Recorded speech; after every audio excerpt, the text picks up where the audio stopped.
tea shop. Hello and welcome, you guys. Today is something a little special. It's been brewing for a while, and my dear friend Kate May and I have come together to do something quite exciting, and we're calling it Tarot and Tea. And so, in true British fashion, we are having a cup of tea. Hello, Kate. Welcome. Hello, thank you. I'm super excited for this. This is going to be good fun. It is, and I just can't wait. So Kate is also an astrologist. We both, have our own approach to astrology. We both have our own approach to being, an open channel. We both like different types of cards. And we thought, why not kick off each astrological season with downloads for you guys so you can help navigate yourself through the upcoming season. So welcome to Taurus season. And Kate, I called you May. Kate May. Kate is a Taurus herself. So please, Kate, tell us Hey. about what Taurus is. Like what does Taurus energy bring us? I mean, you've got Taurus is, I'm just going to go generalized because you're different aspects of the chart. Obviously, some Taurians that might be listening may say, yeah, I'm a bit like that, but no, I'm not like that. And that would depend on your aspects and where Taurus sits in your chart. But as a nutshell, Taurus, we are stubborn. We are very touchy-feely people. Taurus, they rule the second house in astrology, which is all to do with pleasure, which is to do with ruled by Venus, the planet of love. So we do like touchy-feely things. We have a core value. So Taurus rules our core value. Very much stability, security. We don't like change as a rule because we like the norm. We like that steady, grounded energy. We're represented by the bull sign, Taurus the bull, so we can be a little bit like a bull in a china shop. We don't tend to lose our rags. It takes a lot. I literally think in my whole life, I've probably only lost it twice, and most likely with my ex-husband. But as a rule, it takes a lot to really make us go for it there. And when we do, you really don't want you don't want to be around, but we hold things. So although we're not very good, we rule the throat chakra. So you'd think that would be communication and really good with your throat chakra, but actually we're not great. We're good at communicating things of value to us, but we do hold a lot in, and we tend to end up with throat problems because of that: sore throats, tonsillitis, thyroid problems there. So we are not the best at expressing our issues. We hold on to things and then we just blow over the silliest of things. But Taurus energy is very patient. So as we move into the Taurus season, everybody will start to feel a little bit more patient. They persist. We're in it for the long haul, so we're very good at sticking with things, which is why we don't like change. So change could be a little bit challenging over this next season. But ruling the second house rules money. So we can be a little bit materialistic, but we do like nice things. So we're not afraid to work hard. We're what's known as the builders of the zodiac. So we build on things. And let me just move that out of the way. And we build on things to create a strong foundation there. So we're very practical energy, but we like nice things. So ruling the money house, we like to have some money in our bank or in our purse. We like to have that security that money and material things give us. We like to have a nice home or nice things around us. And I'm saying we don't like change. I chop and change my rooms all the time in the home. So as long as we're in control of that change, we're not too bad. But we're super strong. We have this strong core, just like the bull has a strong core strength, very resilient and resilient. And we're very deeply connected with the earth symbol, connected to the earth and Mother Nature. Very important. And so as we all go into Taurus season together, Mother Nature will become really important. Our finances will be highlighted there, and what we value. That's going to be the core energy of a lot of people. Yes, so beautifully said. And I want to use this time together to help slowly educate people about astrology. And so I just want you guys to know that the astrology wheel is like a clock, and we have 12 pieces of what looks like a pie.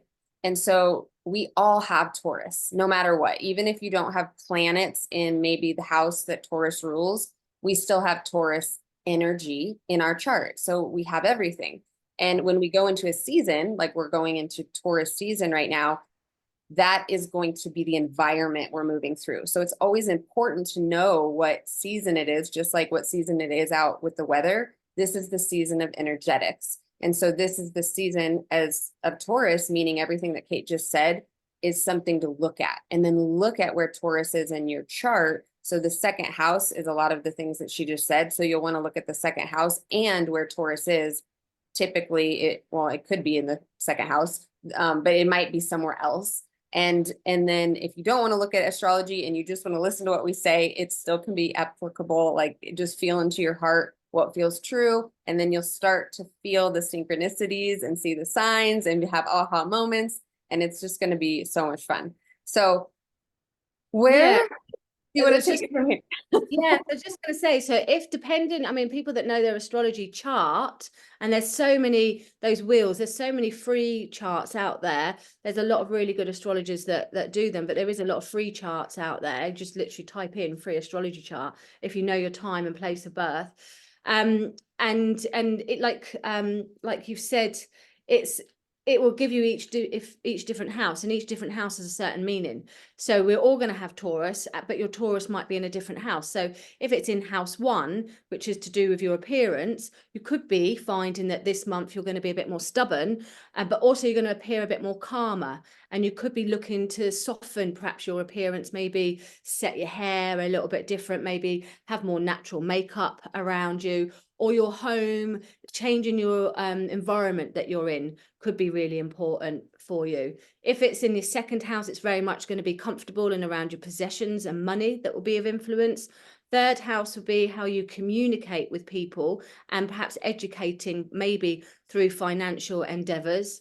The fourth house, if you've got Taurus in the fourth house, very much creating a comfortable home environment there and perhaps reconnecting with your family members. Fifth house, which is the house of pleasure, I mean, that's going to be a win-win, really, if you're a Taurus. Fifth house there, because you really could be having a little bit of extra oomph coming on in your house of love and creativity, but also you could be looking at gardening and other crafts of creation. In the sixth house, you could find again that your food is connected to house. So you could find that you're looking at your health, what you eat. Earthy food is good for Taurus. So homegrown food there, and perhaps looking at more natural diets. Seventh house is the house of partnerships there. So you could be looking to secure your relationship a bit more, or find that you're looking for somebody who's a little bit more reliable and loyal. Eighth house, again, steady relationships financially with other people and finding some stability in intimate relationships. Looking at investments could be important if you've got eighth house.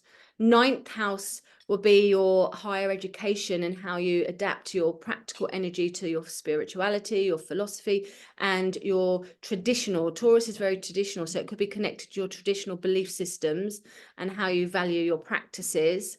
10th house will be your career, so you could really excel here by making more money or being more out there, perhaps promotions in your 10th house, looking at how you can be more professional. 11th house, if it's in that, it's going to be very grounding around your friendships and social networks and being part of organizations and groups that you really value. And the 12th house is its hidden aspect, so you could find that you get that security and stability maybe on your own or in more solitary practices there. What do you know what it is in your house? 10. In your 10th house. Amazing then. So that's career. And that's great that we're doing this now. So yeah, expect a little bit of a upgrade, I would say, in your career area. And it's a nice stable grounding. So although Aries is the beginning, and when you start, you plant the seed, or you have the idea of the seed, the Taurus for me is like planting the seed. We're going to get going with that idea. So if you've had ideas and you've got it in your 10th house, this is the month to do it, to actually action it, to start watering that idea, not just talking about it now. So that's great. I love that. Yeah, where is it in yours? Second, Okay. money, honey. So yeah, second house.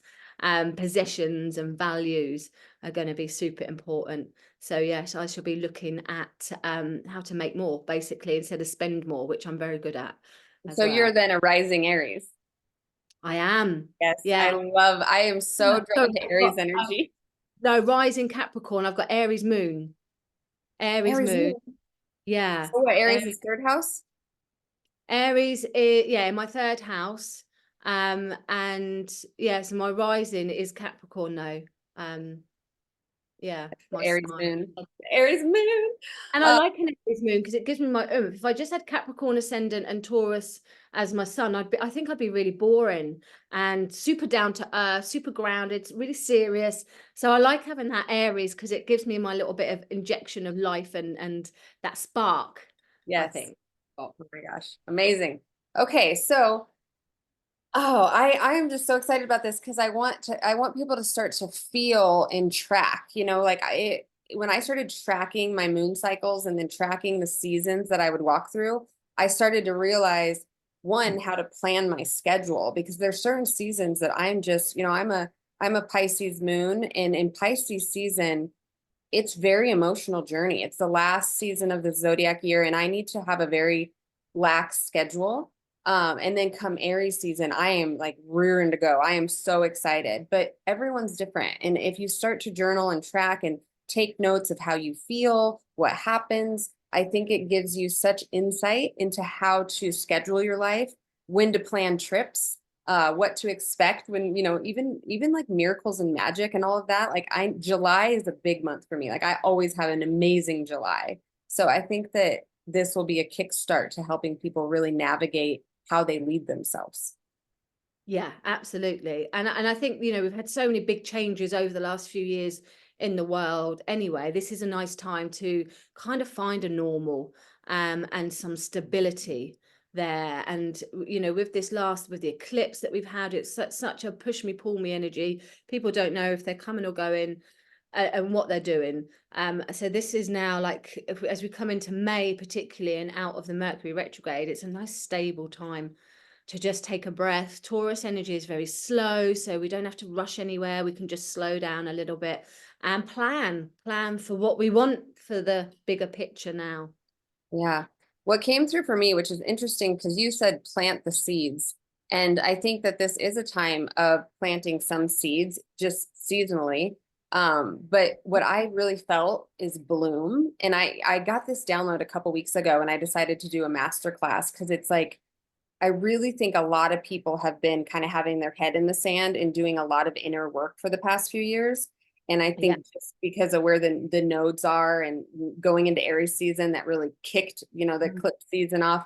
Now it's like allow yourself to bloom. And blooming is not comfortable. It's like breaking through the constraints of the bud, or it's allowing yourself to be seen in a light that has never seen you before. And so a lot of fear is up right now, a fear of if I'm good enough, a fear of what's going to happen next, a fear of loss of relationships. And I think that this season for me, the download was really clear, is like it's time to surrender, it's time to break the rules, and it's time to truly be okay with saying goodbye to things and people, situations that aren't serving your highest good. And it feels exciting to me, but I also know that excitement is always paired with extreme fear, and just allow yourself to learn on the spectrum of excitement and not go into that fear, that hole that keeps you in the constraints of the bud. Yeah, and your body doesn't know the difference between fear and excitement. Your head does, but your body doesn't. So, and all the emotional connections with it. So you can kind of turn that fear into excitement with working with it rather than working against it, which is easier said than done, but it is doable. It is doable. Yeah, I didn't know that in the body. So the body will feel something and it goes to the same place. And then you probably create the story of what it means instead 100%. of surrendering to the magic of what it could mean. Yeah. Yeah. So, your mind is the one that's does all the tricks. Your body, yeah, your body will feel the same. So if you think of your flight and flight, that's in the same chakra area. So excitement and nerves all feel the same to your body, but your head creates the reality of that, which is powerful. So we can do something with that. When the fear comes in, we can change that. Yeah. I think it's always important to remember that anything that the mind's trying to make sense of is all based on the information that you've gathered from the past. And if Absolutely. you Yeah. want the past to repeat itself, then allow your mind to keep in control. But if you want to have a different future than what you've already known, it really takes a surrenderance, a trust, and a faith in saying, I'm not going to let this thought rule my life. I'm not going to let this belief continue to hold space, and just do the opposite of what you've been doing until you find your place, because you're not going to be able to understand it until you do. Yeah, yeah. It's always a journey. It's Yes. an Yeah. adventure and a journey is life. Yes. All right. I would love to draw some tarot cards if you're willing and ready. Okay, what do you want me to just general pull some, or do you want me to look at zodiac signs? How would you want me to do this?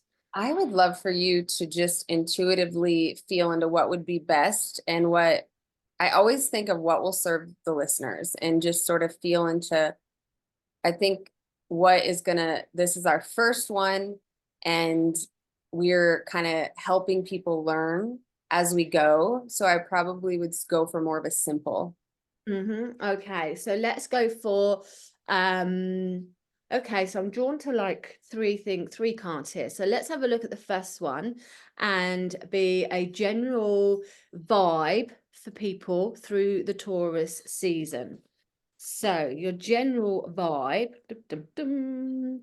is, oh, it's the Nine of Wands, which is the moon in Sagittarius. So the Nine of Wands for me, so our general vibe is like just perseverance, which is very Taurus energy anyway. Just keep going. You may feel exhausted, tired, like you're going around in circles, banging your head against a brick wall. You might feel like you just want to give everything up, but it's a 9, so you've come so far. It'd be such a shame if you gave up at this point. So the energy is tiring, exhausting. However, it's indicating just keep on going, because you'll see that light at the end of the tunnel. You're not quite there at the moment. You've still got a little bit more to go through, but you're aware of it. You're much more open to it, and you're more resilient, so you can persevere. So the next one I was in my head, I was drawn to is how can we overcome any challenges that may pop up in the Taurus season? We know now that we've got to just keep on going as much as we want to give up. And that moon in Sagittarius is like Sagittarius is go-getter, is yeah, philosophy, travel, but it's about reaching a goal. And the moon is your emotions. So emotionally pull on that strength to just keep on going there, trusting your intuition, knowing that you're heading in the right way. So let's have a look at the challenges then. How can we overcome any challenges generally? Oh, this is nice. Generally in the month of, or the season of Taurus. So we've got Virgo, Venus in Virgo, which is beautiful energy. The Nine of Pentacles. So how can we get over any challenges? Again, Pentacles is slow. So it's like, and you've got the snail in the card. I don't know if you can see that there, but you've got a little snail in the card. So that helps us remember that it's a slow burning card, slow time. So it's like, through any challenges, take your time, don't rush, and have a look at what you've done already. Count your blessings, see how far you've come. Just look behind you and see all the beauty. Sometimes we get so engrossed in the challenges and the difficulties of life, we forget to look up and count our blessings, or see that a new shoot has sprung. How amazing is that anyway, through the winter, that something pops up? The cracks through the pavement, sometimes I've got one in my back, just this tiny little seedling has popped up. Might only be a weed, but it still managed to do it through that crack. So things, there's a cycle around through any challenges. And the 9 again, so we've got 2 9s. So this does really indicate that we're coming to the end of a cycle, end of a chapter. But here it's like your hard work will pay off. So again, encouraging that keep on going, persevering, slowly, steadily, looking around you at how much you've already built up, patting yourself on the back, being pleased and proud with yourselves, and taken some time to enjoy that beauty. Venus in Virgo, taking some time to enjoy what you've put your time and energy in. It may be that through difficult times, you've just got to pause, down tools, and enjoy a day off, or enjoy perhaps spending some time in nature, enjoy a bit of chocolate, cup of tea, whatever it is that makes you feel like you're enjoying some pleasure with that Venus energy. Take the time to do that, because that will give you the encouragement and the strength and the energy to just keep on going, because you know it's going to be worth it. So as far as challenges goes, look at how far you've come, appreciate the good things around you and your hard work, and just take things a bit slower. You don't need to rush here to get your hard work paying off. Okay, and then we'll have a look at, do you have a question? Do you want to No. ask the final Yeah. one? Okay, you're just leaving it to me to see what the final one is. Yes. Okay, let's have a think. What can be the final one? So we've got the general vibe. We've got how can we go over? Okay, we're just going to ask then the message. What message do we need to hear from our higher selves, from the cards, from whatever, whoever? What is the message that we need to hear right now? Oh, so the rest and recuperation. Now, Four of Swords is mental. So again, it goes hand in hand with feeling exhausted, feeling tired. So the message is it's easier said than done, but try not to worry. That one sword is saying like we could be over worried about one particular thing that's taking over our life and consuming us in maybe not a positive way. It's just perhaps a worry unnecessarily, or a worry that we can't do anything about. Sometimes we're worrying about things and there's nothing we can do about it, and it's just a waste of energy. But it's not, that's easier said than done.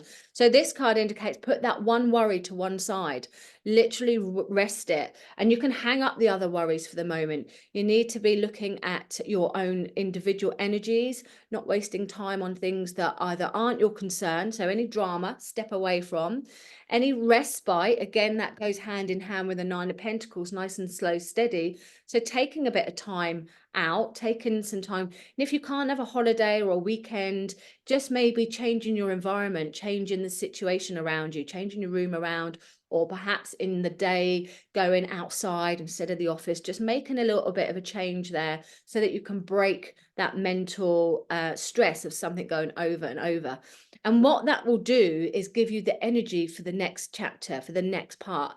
So sometimes this card says if you don't rest and relax, if you don't put that worry to one side, you're going to exhaust yourself, and that's no good to anyone. You can't pour from an empty cup. So this is a little bit of a warning message that if you don't do it, the universe may put something in place to make you sit down for 5 minutes there. And I'm the worst for that. So I should probably take note of this myself. I might have to pin it on the wall somewhere. But it usually indicates that from a bit of quiet time, meditation, and a little bit of just really, allowing the universe to guide you, you are going to have quite a busy time. So you need this energy for your next week, your next chapter, the next thing. So you need to have a bit of a rest because something exciting is coming up for you that will need your focus and attention. So really the message is like, try not to get involved with things that really don't concern you. Try and put your worries and concern to one side and rest and recuperate where you can, ready for something exciting that will come along soon. So amazing, beautiful. I love it. Many, many downloads are coming through as you speak. And I always love to look, when you look at astrology, everything has opposing signs. And when I think of astrology, I think of we're in the center. We're in the center of the wheel and we have all of these different aspects. And on the very opposite side of Taurus is Scorpio. And so most of the times, very much most of the times when we're in Taurus season, we will have a new moon in Taurus. So we have this opportunity to really call in anything and everything, mostly on the high octave of Taurus energy. But then we'll have a full moon in Scorpio because of that access point that's on the other end. And so it's an opportunity to really look at balance, but also an opportunity to reflect on back in Scorpio season. So back when we were in November, we had a new moon in Scorpio, but a full moon in Taurus. So every 6 months, we have this opportunity on the full moon to celebrate what have we acquired for ourselves in the last 6 months, and then what do we want to acquire for ourselves in the next 6 months. And so, they all play off each other. So when we're thinking of Taurus and Scorpio, Taurus, they're both very sexual, but one is sexual within like sexual with themselves, like they feel sexy, they love touch. And then the other one is sexual with others. One is money, like what's my money? One is other people's money, inheritance.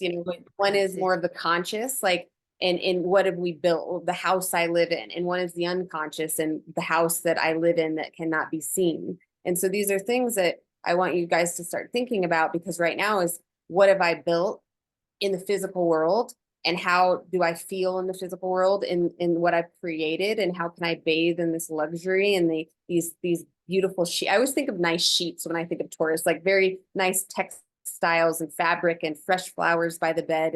And, you know, like when you go to a nice hotel, how can you make your own life have more of that feeling so you can feel luxurious in that element? And if you don't, it could be an opportunity to surrender a little bit to the universe and ask for help. So if you're not living the life in the material world that you desire, I think sometimes it's about reflecting on, where have I tried to control too much? Where have I not allowed myself to receive more magic, more beauty, more physical luxuries to be comfortable here? And so that's sort of what's coming through right now. I know that's kind of Yeah. taking it in a No, no, turn, but no, that's all good. And you've got, you know, the Taurus, like you've got earth and water. So two with the Scorpio, so two complete opposites there. And the tangible and what we see on the outside, like you say, the growth of the Taurus energy and the resources. And then the Scorpio is the hidden underneath and what you can't see so much. So yeah, and I always think of like the new moon and the sixth month, the full moon. So I think like if we go back to November when we would have had the new moon in Scorpio, if there were new things that you were starting, you'll know by now whether they're worth continuing. Has it come to a full circle? Do you need to let it go? Or is it working for you? Is it going to grow? So do you continue putting energy into that? Sometimes for me, the 6 month full moon is like checking in. Did that work? Did that idea work? Am I going to complete it, or shall I just let it go now? So yeah. it's a good point on both ways to check in there. And you mentioned as well about I think, did you say about the flowers blooming or something? Yeah, Something bloom. like that? So yeah, so we have Beltane in May, fertility, where things come for growth and start to grow. And I love that time of year anyway. It might be because it's a week before my birthday, but I just love that time of year of the hope and all the beautiful colors that come out. So things are really starting to take shape. They're starting to grow. They're really starting to grow. And physically, tangibly, which is very much Taurus, and we are physical, and being Pentacles and Earth, it's our physical body as well. It's a really good time to get in touch with not just Mother Nature, but your own inner nature as well, and what you can grow from that. There, I love it. I love this time of year. I I love do. all times of year, to be honest. There's always something good about something.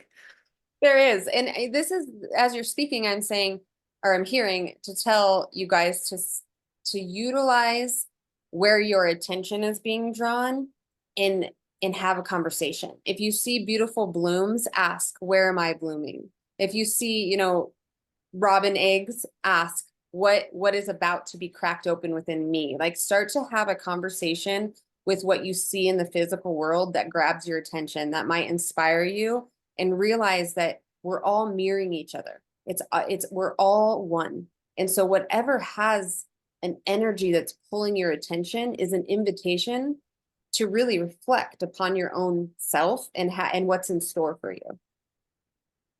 Yeah, absolutely. And most people this time of year, you kind of get that warm sense of something bubbling away, that there's a bit of anticipation, there's hope for a nice summer, or hope for a good winter if you're the other side of the world. So it's a very hopeful, we don't quite know how things are going to pan out, but we're excited about new things that are growing around us there. Yeah. I drew a few cards. I want to share you guys what came through for me. Right when Kate started drawing the tarot cards, I just was told to draw a card, and it was magic.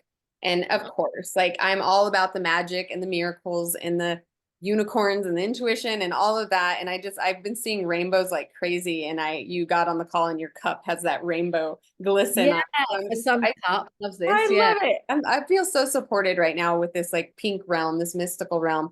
But you know, the first thing is, what I drew a card for the month, like what's going on here. And it's expansion. It's Spirit Guardian of Summer. This is the Sacred Spirit deck, or Sacred Forest, I'm sorry.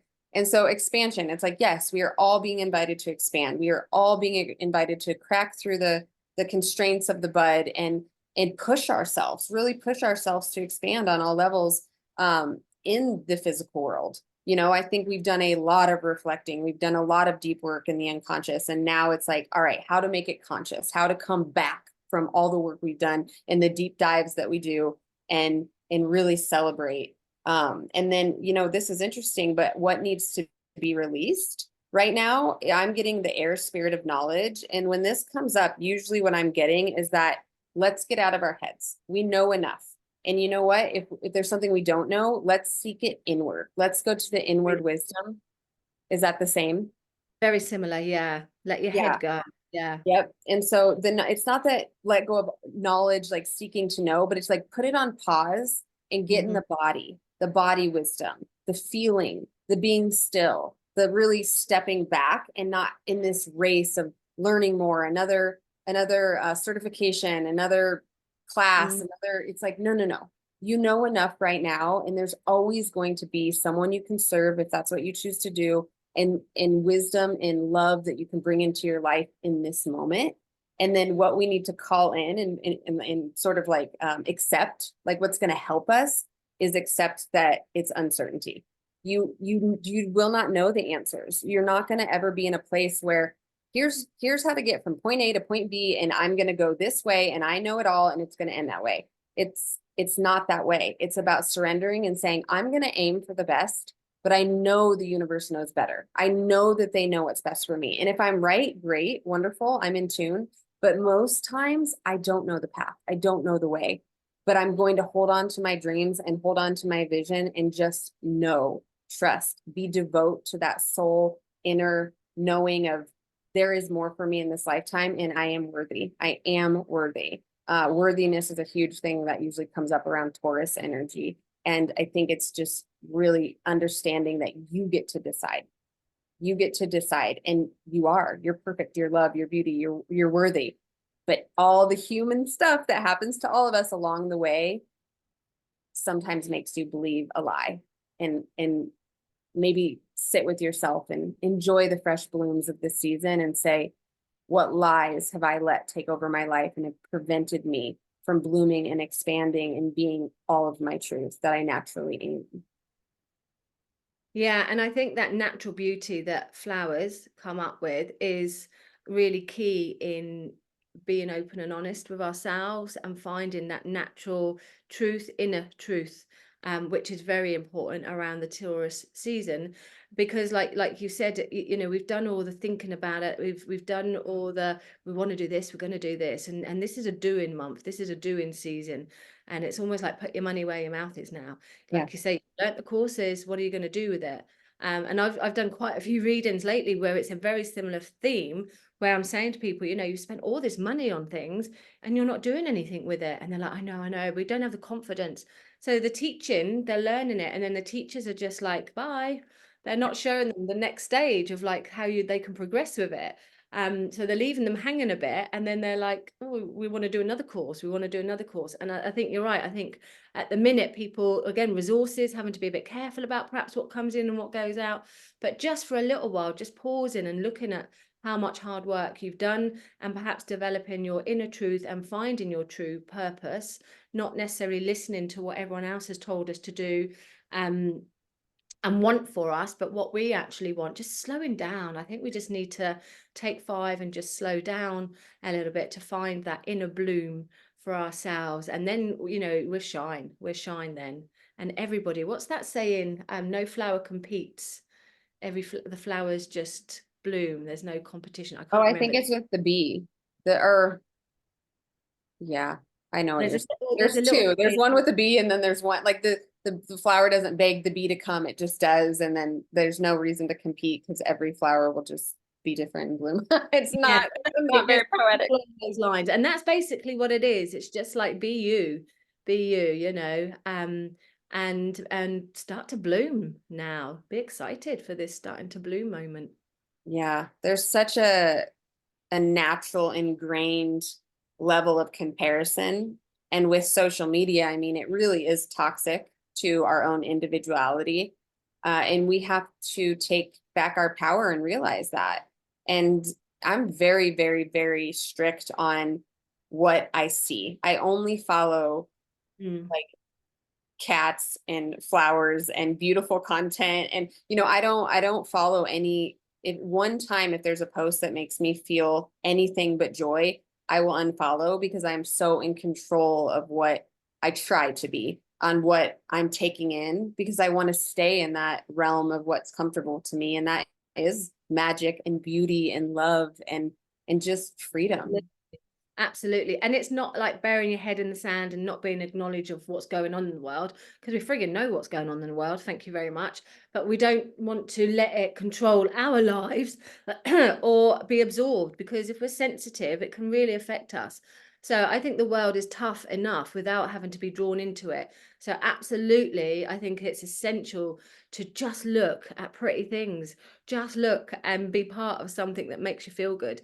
And if it doesn't make you feel good, I don't know why you would even want to be doing it or be part of it, to be honest. There, I love anything funny, anything on social. I don't look on Facebook because it's just other people's dirty washing, really. So I never scroll on that. Um, TikTok, I'm a lover of TikTok for all the funnies. All the funnies, it's hilarious, and then I feel good. But like you say, if there's something that pops up that's just gets me, I'm like, oh no, no, no. That's why would you want to put yourself in that position?